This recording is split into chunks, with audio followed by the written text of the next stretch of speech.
I'll try and make this quick. I know we're over time and everybody's ready to go. So at Rackspace, we came up with an interesting problem in the hosting domain that we wanted to host MySQL databases, and we decided to work along the lines of the Openstack project because we're highly involved with that. And so at the time, OpenStack really only supported Xen and KVM, and one of the things that we learned through a lot of performance testing was that VMs and databases don't typically tend to get along very well. And so we started doing a lot of investigation with containerizing. We looked at just manually using tools to do the C groups. We also looked at LXC, which at the time was, this is about 3 years ago, so it was a lot more immature than it is now. And we ended up settling on OpenVZ. The reasons were, as far as regarding containerizing, which of course everybody in here is obviously fans of containers, was that it gave us better performance. One of our requirements were that we needed to have true resource isolation and separation as much as possible within the container. And that we had to be able to set the disk access priority and be able to guarantee disk access to each individual subscriber depending on their subscription level. And then also we had, within our architecture and design, we had to have multiple network interfaces on multiple VLANs. So why we chose OpenVZ at the time, we really liked the tools. The tool set was very mature. We found that it had been the open source component of Virtuoso, which had been around for some time at the time, and so we really felt like that was the right tool for us to use. The features that really brought us to it was the checkpointing, and I know that now Creo is bringing this to the LXC world.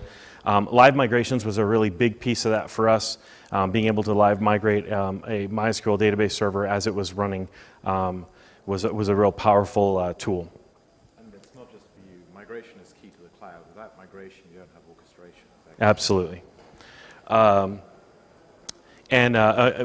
During some testing with LXC and OpenVZ, we ran into some kernel memory issues, and one of the powerful tools that we had in the OpenVZ side at the time was the ability to limit the kernel memory. Does anybody not know what Nova is? I don't want to go into that. Yeah? Okay. Nova is an open source piece of the OpenStack project. It's a Python application layer that lets you creates an API that allows you to create and manage containers and virtual hosts.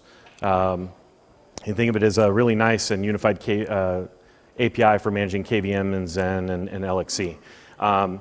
At the time, there was no support for, oh, yes?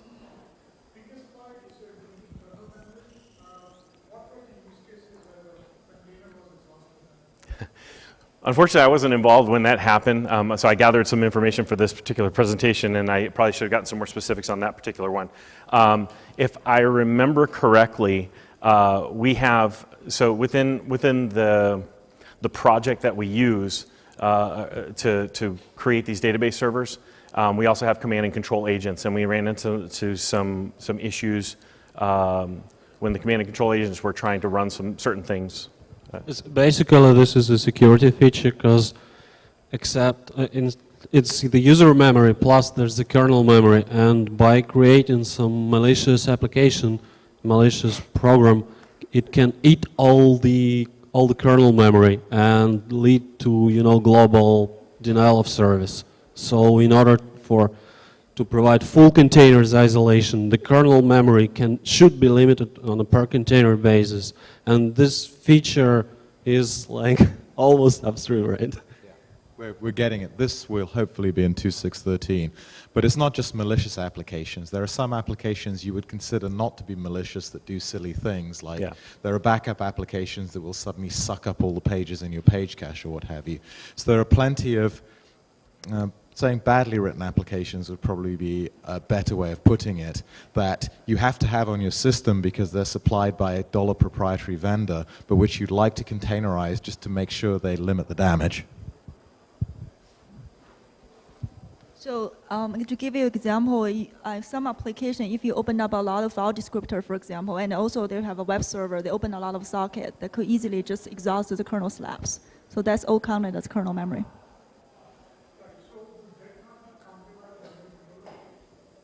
Well, that's part of it. I mean, now it wasn't, but now it is. Right.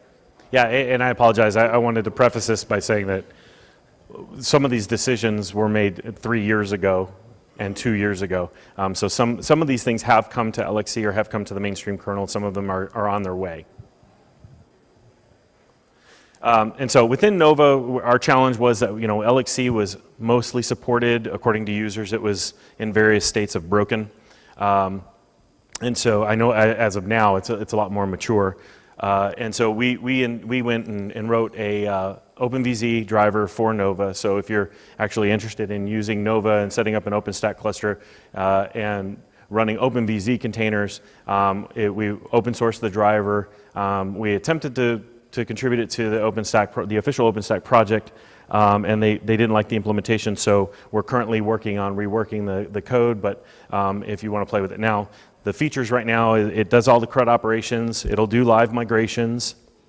And it can do resizes in place without having to do migrations of the actual guest OS. And we do also support attaching raw volumes from the host within the container itself. So for the live migration, have you guys do some benchmarking and see how that? I would say that when we test the live migrations, we are running benchmarks against the database to see the effects on what the user will see, because that's really our biggest concern. And we almost never even see an effect, but when we do, it usually is a short TCP pause during the live migration. And when I say short, it's like sub 10 seconds, and that's just to move the entire database over. I know that that's a pretty long time in database terms, but in the grand scheme, we found it to be a lot better than shutting everything down and moving it over.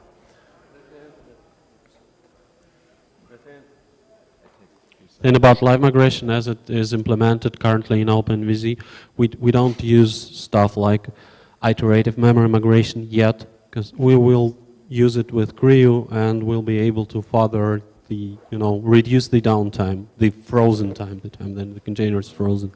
We already do that for the file system. We do the iterative block migration while on a running container, and we'll do the same with memory. So it's going to improve. So features that are coming next in the OpenVZ driver for Nova is vSwap support. And we want to expose some more tunables. The way that OpenVZ works through a beam counter system, and so we want to expose those a little more. Currently, it works for Debian derivatives, but there is some stubbing in there for Red Hat derivative supports. And then, as I said, because our implementation is pure Python and standalone, and the Nova community preferred that we do all of our work through libvirt, there's beginning work on making libvirt work with OpenVZ properly and making the libvirt driver in Nova work. So eventually that support, the OpenVZ support, will be there in Nova. We're pushing forward with small patches. So what are the distro-specific differences that you have to implement? Could you give some examples? So what comes to mind is so the way that Nova wants to manage your interfaces is that Nova wants to know about those interfaces and doesn't want a user space tool to be in charge of it, so that there's a lot of power in VZCTL being able to set different distros interfaces up, but then Nova doesn't know about those. And so because of that limitation, we had to implement setting network information, basically replicating a lot of the work that was done in VZCTL, but implementing it in the Python driver. And so that particular use case is why we had to separate those out. So that's where the Red Hat support comes in. Other than the networking interfaces, everything else should work. So it should be a short hurdle to make Red Hat based distributions work. Do you have any OpenStack recipes or OpenStack, I'm coming to that. I'll get there quickly, I promise.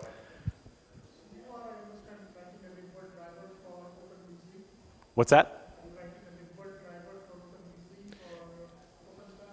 There's a little bit of collaboration going on. Hopefully we're going to get some help with fixing, there's some issues within libvirt and dealing with OpenVZ, and so hopefully we can get some, we're looking for help with that. And I've committed my own personal time to working on the libvirt driver for Nova.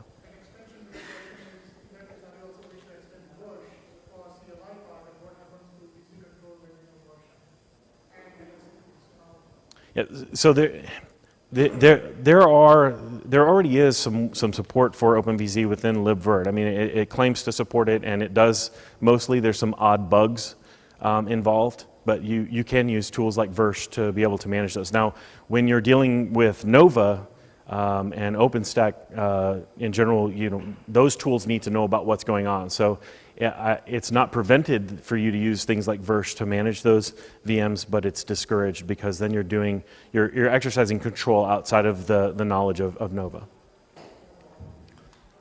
And so the product that, or not the product, but the project that Rackspace started to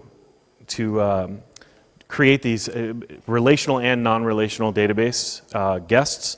The project is called Trove. It's been accepted into the OpenStack community or the OpenStack Foundation as an official project.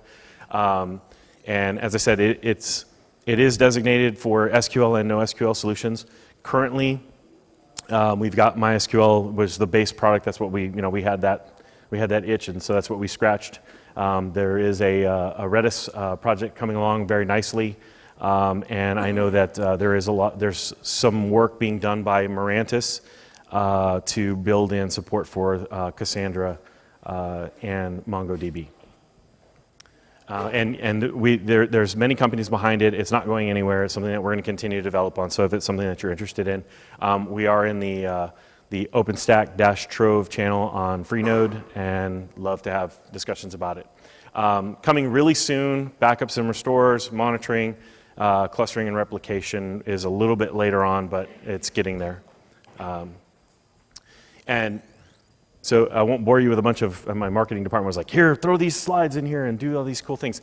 We did run some benchmarks to kind of prove containers over virtualization for databases. And so we ran benchmarks against one of our competitors who uses virtualization, and we ran benchmarks against our solution to see what the differences really were to quantify that. And we just used sysbench, just something to generate a consistent load, a 75% read, 25% write split. And we ran it against all the flavors that that Amazon had and all the flavors that we supported. And some disclaimers here, obviously, sysbench is not an indication of what your application is going to do, blah, blah, blah. And so one of the metrics that we focused on was the ability, the number of transactions per second that we could support within the infrastructure. Obviously more is better. We found that the sweet spot for MySQL hosted in these hosting situations, around 50 threads was the sweet spot for performance. And the difference in performance you can see here is what we call our product is cloud databases. Around 50, we were able to get about 2,000 transactions per second. Amazon also was able to get around 2,000 transactions per second. The difference, though, is that we were able to do that with a 16 gigabyte sized container, whereas at Amazon we had to have a 68 gigabyte VM host in order to pull that off. So we think we've shown that clear wins for containers. Obviously, there are use cases where containers aren't the best solution, and there are use cases where VMs aren't the best solution, and we think that databases is that. And thank you very much for your time, and some links for your viewing pleasure. So this Nova GitHub link doesn't contain the driver, right? Or it's there as a branch? So because the current implementation of the OpenVZ driver is not in Nova proper, yeah, we do have a GitHub, StackForge is the OpenStack GitHub branch.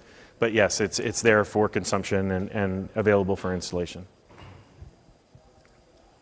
Any other questions? Cool. All right. Well, thank you very much.